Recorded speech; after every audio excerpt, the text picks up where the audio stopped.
If I knew all the mistakes that I'd make when I started my channel in 2006, I would have grown my channel a lot quicker. If I started a new YouTube channel in 2023, I would avoid all the mistakes that I'm going to share with you today. If you take action on these points, your channel will grow a lot quicker.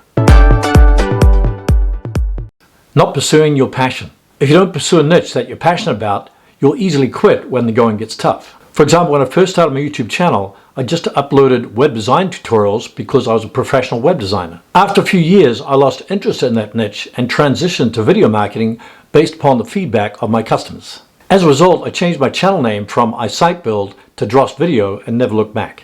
Let me ask you a question. What is the biggest mistake you've made while growing your YouTube channel? Post your answer in the comments below. I'd love to read them, and I'm sure others would too. Not creating content people want to watch. If you just upload content that you're interested in, but not your audience, you won't get many views and subscribers. Keep in mind that the algorithm follows the audience, so you need to tap into the mind of your audience to create the right content for them. You can do this by adding a poll to your community tab, studying the recurring questions on your own videos as well as your competitors' videos, or surveying your list if you have an email list. Try to build an audience profile of your ideal subscriber.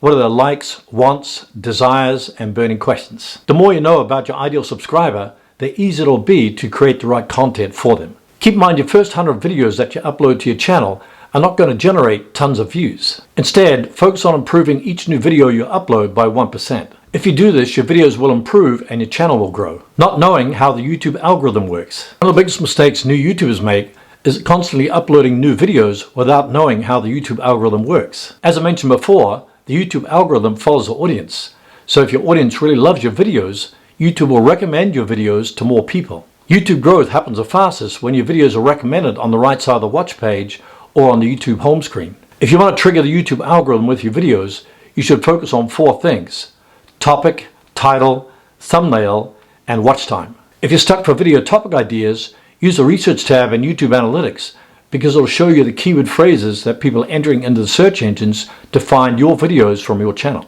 Alternatively, look at the top 10 videos that generated the most traffic from your channel, then make more of those types of videos. If you're just starting out, look at the top 5 or 10 videos of your competitors that are getting tons of traffic, then approach the topic from a different angle. You can also download the free Chrome extension VidIQ to get 3 video topic ideas for free each day on YouTube. The extension will give you great ideas for future video titles. When you're creating a title and thumbnail, make sure they work together to win the click, because it's the first thing that viewers see in the search engines or on YouTube. If you're stuck for thumbnail ideas, use the free templates that are included in the free image editor canva.com. When you use a template, you can easily replace the elements with your own elements. Watch time or audience retention refers to how long people are watching your video or watching successive videos in a row. To improve your watch time, try to grab your audience's attention in the first 30 seconds of your video. If you do that, it's more likely that they'll watch the rest of the video. At the end of your video, recommend the next best video to watch so they'll watch more than one video. Keep in mind that YouTube rewards creators that keeps viewers longer on the YouTube platform.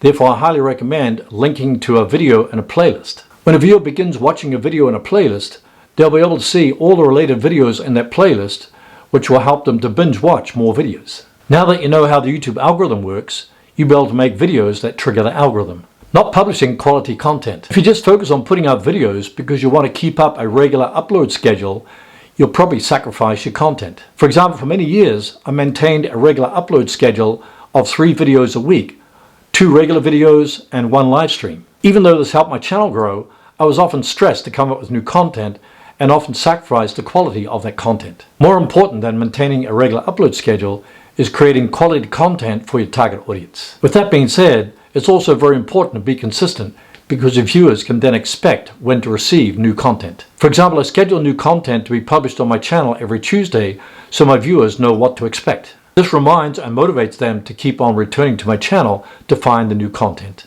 Not creating content buckets for different types of content. When you're creating content for your audience, you want to separate it into different content buckets based upon the content that best resonates with your target audience. For example, one of my content buckets is YouTube monetization. Another content bucket is YouTube growth. When you create different content buckets for your channel, you already know that these videos are going to do well with your audience. As your channel grows, the number of content buckets will increase and it'll be easier to categorize your content. Not buying expensive gear. When I first started my YouTube channel, I just filmed my videos using the iPhone 4S and the light coming from a window.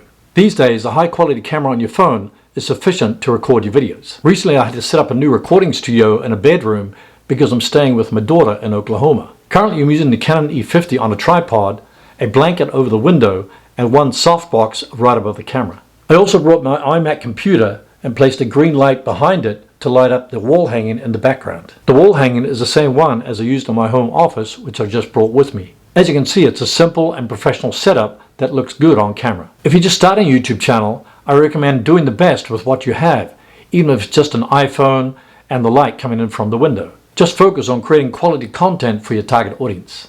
I also would not do this, comparing the growth of my channel with my competitors' channels. It will steal your joy and your motivation. Avoid comparing the start of your YouTube journey with the YouTube journey of someone that's been at it for several years. They've had much more experience and learned from their mistakes. You also will make many mistakes in the growth of your channel, but see them as stepping stones to the success of your YouTube channel. Another mistake is not seeking help while you're on your YouTube journey. Most of the time you're working by yourself in your home office, so it can get extremely lonely.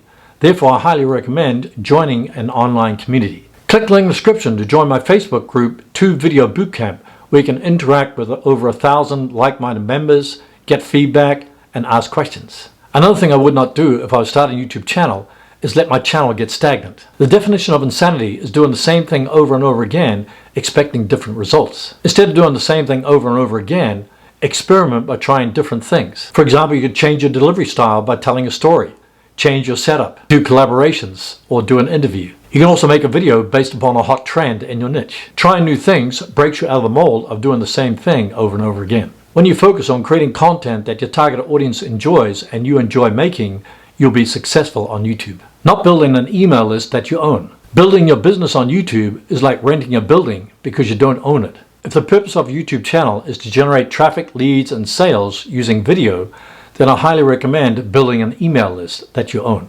If something happens to your channel and it gets suspended or terminated, you'll still have your email list. For example, if your channel gets 3 strikes, your channel can be terminated by YouTube. When you own an email list of thousands of subscribers, you can notify your subscribers every time you upload a new video. This drives the view velocity of a video in the first 24 to 48 hours and triggers the algorithm to recommend your videos to more people. When you send a personal email reminding your subscribers to watch your newly uploaded video, they're more likely to return to your channel. Sending personal emails also helps build trust between you and them. Another benefit of building email list is that you can recommend your own products and services or affiliate products and services, so you don't have to become a member of the YouTube Partner Program to monetize your channel. Watch this video on the screen right now on how to build an email list fast and for free. The video will show you all the things you need to build an effective email list that you own.